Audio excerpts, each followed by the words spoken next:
Thanks for tuning in to more college football talk on the Our Football Network as we talk Pac-12 football and the Oregon Ducks with Rob Moseley. He is the editor at GoDucks.com. And Rob, we haven't talked in a couple of years. It's good to talk to you again, especially through our new video channel. Yeah, thanks for having me on. I appreciate it. All right, Rob. So let's get right to it because Oregon football nowadays are really high expectations. This is year 4 for Mario Cristobal. How is it going so far under the Cristobal regime? Well, I think, his reputation when he came here was being an elite recruiter, and that is proving to be the case here. I mean, just the talent that he and his staff are assembling, stacking just elite recruiting classes. The depth of talent now is undeniable. You look at, particularly with the COVID year and some of the super seniors, quote unquote, that are back in 2021, particularly on offense. You have more veterans than ever before, and yet you have newcomers that look ready to come in and help right away. And I've joked with people in the past that if Oregon got a 5-star player in like the 80s or the 90s, you were like, uh-oh, well, there must be some red flags because, that kid didn't go to a more well-established program.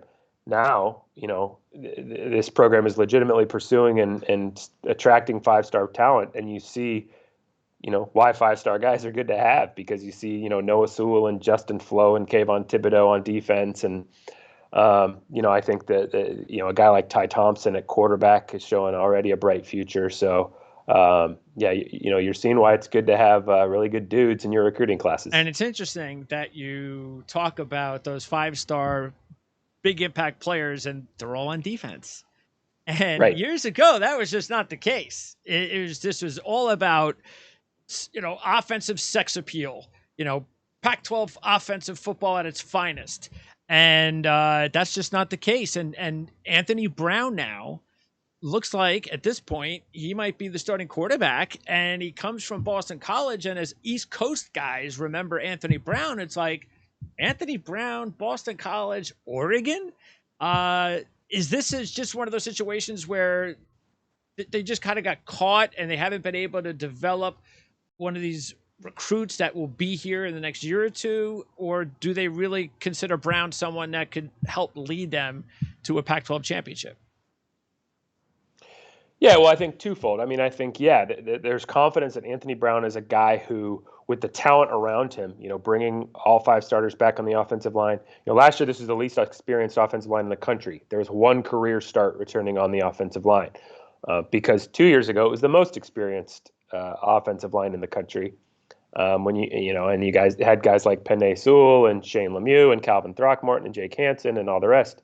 They lose. The offensive line is really inexperienced last year, but all those guys are back, and there's some guys. Again, we talk about some of those elite talent that's being recruited: Kingsley Suamataia, Jackson Powers Johnson, that look like they could be in the rotation this year as freshmen. And again, C.J. Verdell and Travis Dye at running back. Spencer Webb and some deep group at tight end. Johnny Johnson, Micah Pittman at receiver, plus some newcomers like Troy Franklin that look like impact guys. There's so much talent around Anthony Brown. I think there's a sense that he can be successful. In the big picture, kind of to answer your big picture question, what happened was Justin Herbert. Justin Herbert got here as a freshman. There were other quarterbacks in that class, some with bigger names, but everyone saw the writing on the wall. And I think, there were probably some reverberations in recruiting too, that people knew he was a young guy who wasn't going anywhere and was going to be really good. And so it wasn't until the tail end of his career that you saw, guys like Robbie Ashford and Jay Butterfield commit, and then Ty Thompson this most recent year and get in here. So, I think, there is a little bit of a gap there. Tyler Shuck had a shot last year, started really well, faded a little bit and opted to transfer. So he's the guy who was going to bridge that gap. And, I chalk that up in part just to the strangeness of the COVID year. The whole team did so much from a normal schedule and some normal non-conference games, when you're breaking in a new quarterback, and that wasn't the case. So, Shuck could have been that guy, wasn't. So now it's Anthony Brown and then the young guys to push him and try to challenge him and show that there's certainly options for the future, if not to challenge him this year. Was it a personal reason that Chuck left? Because that would seem like, well, why would he leave? This is the perfect opportunity for him. Yeah, I mean, I just think, what he talked about after he left, just felt like, yeah, the strangeness of the year impacted some of the relationships he could build. Joe Moorhead came in last year, was a new coordinator. It wasn't a normal offseason. You couldn't meet in person. You couldn't, digest the entire offense. I mean, there's a lot of excitement offensively this year, feeling like he can finally install his whole package. So I think there were just a lot of little things that added up to make it, not a real positive experience. None of us had a real positive experience in 2020, and I think Tyler Shuck was no different, and just decided, hey, I'm gonna try to take a shot somewhere else. Who is the number 2 quarterback right now? Well, we're coming off. Let me ask you this: how soon is this being published? Oh, we'll probably put this. Today's Tuesday, the 17th. We'll publish it no later than Wednesday, the 18th. Got it. Okay. All right. Well, we're coming off a scrimmage this past Saturday, and Mario Cristobal, in analyzing it a couple days later, made no bones about the fact that Ty Thompson, the true freshman, was the best performer in that scrimmage. Okay. Brown has taken essentially all the number throughout the spring, presumably in summer when guys were working out, and then this preseason. There was some concern about fatigue for him. So he started with the ones in the scrimmage. By the end, they pulled him out just to rest his arm. Ty Thompson got a chance to run with the ones and was good. Really executed in some clutch situations, some red zone situations. Jay Butterfield has had a great camp, a really good camp. Ty was the best guy Saturday. Jay might have been the best of the young guys over the entirety of camp so far. Robbie Ashford's a really intriguing athlete, dual sport guy, played some baseball in the spring, but he's been a little bit dinged up. Doesn't seem like anything major. He's been able to do some practice, but not the quantity of reps that some of the other guys have been getting. So hasn't quite had the same chance to show off himself. But yeah, I think particularly, with Ty and Jay being fully available so far this whole time, a real battle has developed there. Okay, so we shouldn't take it as, well, Anthony Brown's got the job because none of these guys are ready. Maybe they're not. You never know with young kids. We know that, but it only takes one injury, as we all know, for a kid, an inexperienced kid, to get in there, and then all of a sudden you've got a 3 or 4 year career. So that's kind of where Oregon is right now. Maybe they're not ready yet compared to Anthony Brown, but that doesn't mean they're not capable. Yeah, I think particularly when you look at, week 2 going to play at Ohio State, you figure that a veteran quarterback, would probably be best equipped to handle that situation. Yes. But again, when you're recruiting at the elite level Oregon is at now, these guys have all been playing against elite players their whole lives and having success against other elite players. That's why they're, highly rated recruits now. So I don't think there'd be any shying away from that situation. Again, but for the sake of experience, would Anthony Brown probably be the most comfortable guy taking that first snap at Ohio State for sure. Yeah. Makes sense. But I think you want your best guy quarterbacking your team. Players know who the best guy is. That's right. They're not going to be happy if they feel like the best guy's not playing. So, there's still a couple weeks left in camp to sort that all out. Anthony Brown absolutely has, shown himself so far to be, ahead of those other guys, but they're good enough. And I think there probably is enough time in camp for them to continue trying to make a case for being considered at least. One more thing on offense, because you mentioned a couple of the running backs, and we're expecting a much bigger year, of course, for Verdell, who was banged up last year, but because he had a 1,200-yard season in 2019.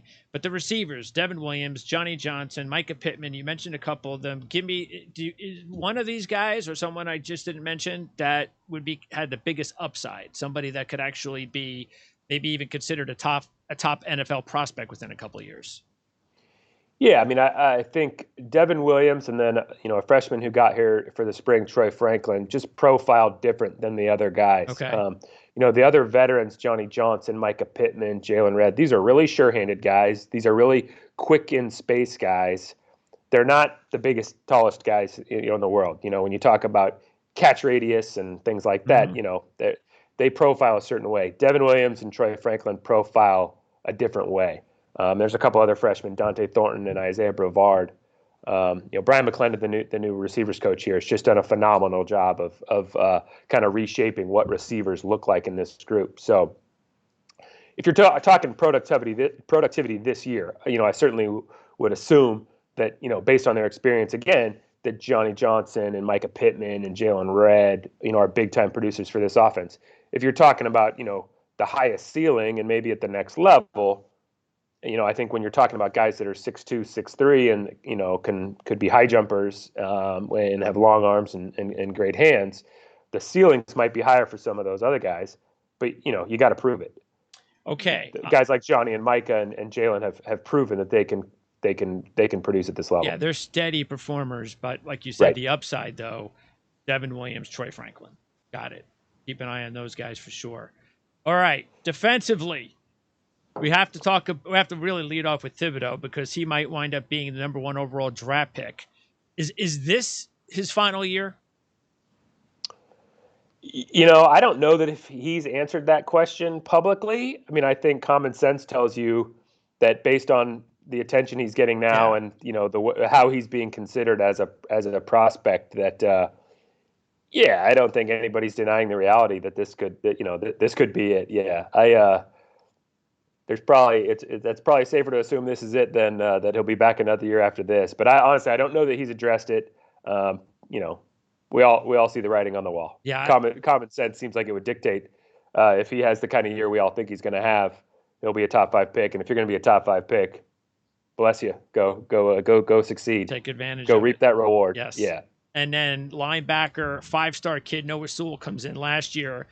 And that's why sometimes with these 5-star freshmen, you don't know. Sometimes they need a year, but sometimes they have a breakout first year, and Sewell exactly did that. Very good in coverage, and he's the younger brother of Penny, who just got drafted by the Lions.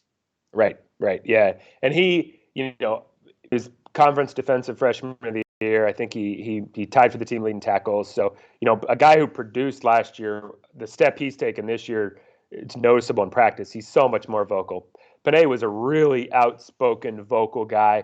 If he was on the field, he was, aggressive and challenging his guys on the field. If he was on the sideline, he was whooping it up and cheering for guys making plays and, exhorting the offensive line to kick some butt in the trenches. Noah was a little more soft-spoken last year. He's not Panay's level of charisma. Few are, but he's starting to really make an effort, I think, to be a little bit more of a vocal leader rather than a lead by example guy, which, is when you're playing linebacker in the middle of the defense, you need to be that guy. You need to be that voice, but not just in terms of communication, in terms of kind of setting the tone too. And I think he's making an effort to be that guy. Okay, in the secondary, a very good secondary led by Mykael Wright. You also have slot corner Jamal Hill, safety Verone McKinley. The team added last year Bennett Williams, the transfer from Illinois, the JUCO route. There's a possibility that maybe he steps up. And then you've got one 5-star corner and Donta Manning, who might be ready to break out as well. So there's a lot of talent in that secondary, Rob. Right. How does he compare to some of the really good corners that Oregon's had recently? He's pretty elite. Yeah. I mean, he's, some of the guys in the recent past, the Thomas Grahams, Diamador Lenore, I think about even Ifeak Preolamu going back a couple years, profiled a little bigger, maybe a little bit more physical players, but Mykael Wright doesn't shy away from playing physical at all, and his coverage ability is just top notch. I mean, he just, he sticks to you like glue, to use a cliche, and just a really top level guy, an elite guy, and also a really, really dangerous in the return game too. So can hurt you in a lot of different ways, or help you in our case. And as far as the rest of that secondary, who would be the second most talented kid, maybe even the next top NFL prospect? That's an interesting question. Yeah, I mean, I think, unfortunately, we're dealing with a couple suspensions. Jamal Hill and DJ James, who were projected starters, haven't been in camp at all yet because of an incident that happened before camp started. I think Bennett Williams is a guy with a lot of talent. Verone McKinley is a really heady, cerebral player who has worked on getting quicker, getting faster, getting bigger and stronger. He's been the kind of the brains of the secondary, and now he's kind of quick enough for his body to follow his brain's lead, and he's turned into more of a playmaker. Okay. Kind of a clunky way of putting it, but he can always read it and diagnose it. And now we're seeing him get his hands on a lot more balls, more interceptions, things like that in practice. So, kind of putting his money where his mouth is, so to speak, that way. Dante Manning was an elite recruit, and again, with the kind of when Oregon gets a 5-star guy now, we're seeing why he was a 5-star. It just that talent jumps off the table, but Triquez Bridges is really pushing him for that other starting corner job across from Mykael Wright, and that's a guy he was a small school safety at a high school in Alabama. So you see Alabama and think, okay, hey, they can play some football down there. But he came from a small school. He piled up a bunch of interceptions. He was a real ball hawk, but got here, and you could see that he hadn't played against the highest level of competition compared to some other guys. But after a couple years of development, he's moved to corner, and you just can't teach 6'3" with athleticism. And he had a play in the scrimmage where there was a ball going to Troy Franklin, who, as I talked about earlier, is a big, tall guy, different frame, huge catch radius. And Triquez just laid out, stretched out his long arm, and knocked the ball away. And, the honest truth is no other corner on this team probably makes that play because nobody else is that tall and that long. Sure. And, he's got really elite high-end speed. So as he continues to sort of get that body control, I mean, those are long limbs to try to get under control. But as he continues to work on that and get even better body control and get more comfortable playing at corner, he's a guy to watch because again, he just profiles different than anybody else. Probably most other guys in our league. In terms of just 6'3" with the wingspan that he has. That's why we wanted to have you on the show, so we can get all this kind of information that only you guys know about by following the team on a daily basis. We only have a couple minutes left, so I want to just quickly go over two other points. One is the new defensive coordinator, Tim DeRuyter. How does that change the defense, if anything? I think he really made an effort not to try to tinker too much with the system Oregon was running under Andy Avalos. So still seeing a lot of nickel. You're still seeing Thibodeaux used as a guy who can move around and thus change the look of the front in different ways. You'll see, nickel fronts with 2 down linemen. You'll still see nickel fronts with 3 down linemen. You'll see, base fronts, like that look like a true 3-4. Or I'm sure can present as a 4-3 even sometimes too, depending on just how they're aligning guys. So I'm not the most skilled X and O guy that you'll ever talk to in the world, but I think, the adage, a defensive coordinator wants to make it simple for his guys and look complicated for the other team. So I think DeRuyter came in and didn't want to overwhelm these guys with anything massively different, and so has tried to make what he does fit what they've done in the past a little bit with some tweaks here and there, because this defense took a huge step forward a couple years ago in the first year under Andy Avalos, a little more inconsistent last year. Again, COVID year, so take anything that happened last year with a grain of salt, but there was some slippage in some areas. So there was some places where DeRuyter could come in and tighten it up and get this defense back playing, taking the most advantage of the elite talent that it now has. And that's the thing. I'm sure he just doesn't want to screw things up because there's so much talent on this defense.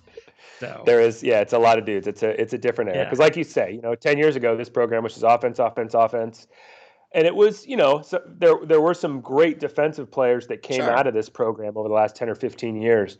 But in terms of the depth of talent on defense, maybe has never been seen before around here.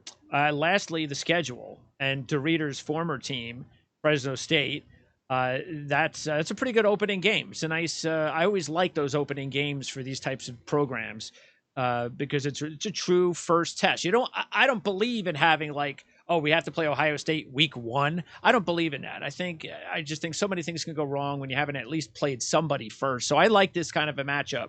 But then right after that, Ohio State. The home schedule is pretty easy. The road schedule is really where all the tough games are. Yeah, for us internally, we were really disappointed. Last year was going to be a really special year at home because, with the alternating schedule, all those tough road games were home games last year, and Ohio State was supposed to come here last year. It probably would have been the best home schedule, we've ever had in Autzen Stadium. And so, yeah, now not only did we get to enjoy that, but now we got to go play all those conference matchups on the road. Yeah. So again, you talk about, the veteran presence of Anthony Brown. If he's, if he does end up being the quarterback, there's a guy with a lot of experience under his belt who leads you onto the field in those games, and that can be helpful. Then again, as you get late in the season, if one of these precocious young freshmen asserts himself, maybe it doesn't matter how much experience he has if he's got this offense firing all cylinders. So, yeah, I mean, you can break it down a million different ways. Just having fans in the stands again, which looks like it's going to be the case. There's just so much to look forward to in terms of a sense of normalcy and the pageantry that we all enjoy. That, home road matchups and how difficult a particular matchup might be. I mean, like, I'm willing to kind of, just focus on the big picture this year, which is just if it can feel like a more normal season. I don't care who we're playing, where we're playing. It's going to be so awesome. Yeah, I'm with you. By the way, do they get the Ohio State game back home at any time? So that was renegotiated as a one-off, but there are discussions about scheduling another home and home. As you know, those things get scheduled out years in advance now. So, probably won't be anytime soon because we do have great home and home series coming up that we scheduled with other programs. But yeah, I think there definitely is a desire to get the Buckeyes back here as soon as possible. It'll be a while though. So this game was renegotiated. It's just a one-off. Last question. Is this a national championship caliber team? Yeah, I think, so much of the game of football is relying on your quarterback now. So, I don't want to contradict myself that with all the talent on this offense, the quarterback doesn't have to be, the Heisman Trophy winner in order for this to be an offense that can complement the defense and play at that level. But yeah, as long as that position is solidified, you look at the depth of talent everywhere else. You look at the quality of the special teams. I think Mario Cristobal feels like the quality of the special teams, which can be such a game changer, such an X factor for a team wanting to get to that level. First you want to get yourself in that conversation of, what is it, 8, 10, 12 teams that are kind of in that conversation for playoff berths. And then you're just looking for whatever little edge you can get, some breaks to go your way, and some nuances you can exploit. I think they feel like special teams could be that for this team. So, can it be? Because it's a team that's good enough to be in the playoff conversation for sure. And if you're in that conversation, then you're in the conversation to win it all. Absolutely. But that's why they play the game. Talk to me in a month too. We're going to know so much in a month compared to now about what this team's potential is. Again, last year you don't completely disregard it, but it was just such a weird year. It almost feels like it's a couple years since we've had kind of a true sample size to judge off. Well, beat Ohio State, and then we got something, maybe. Because we know Pac-12. That would be quite the statement. That would be quite the statement. No doubt about it. Not just for the program, but for the entire conference. And you know what? Right. Maybe not even just a competitive game that goes down pretty much to the fourth quarter. That could do wonders for Oregon's chances to still be able to make the playoffs. So that's why having a game like this is so important on the schedule. So. Yeah, I mean, I think you gotta win them. I mean, you're talking about the narrative about the conference. I know you do have to win. Yeah. All right, Rob, I appreciate it. I look forward to hopefully if I'm able to steal some time with you before that Ohio State game. If not, at some point after that. It's a long season. I'm like you. I can't wait for it to start. GoDucks.com. For all the Oregon Duck fans, you can check it out. And Rob, I appreciate you taking the time to talk to us today. Yeah, happy to do it. Have a good one. Take care.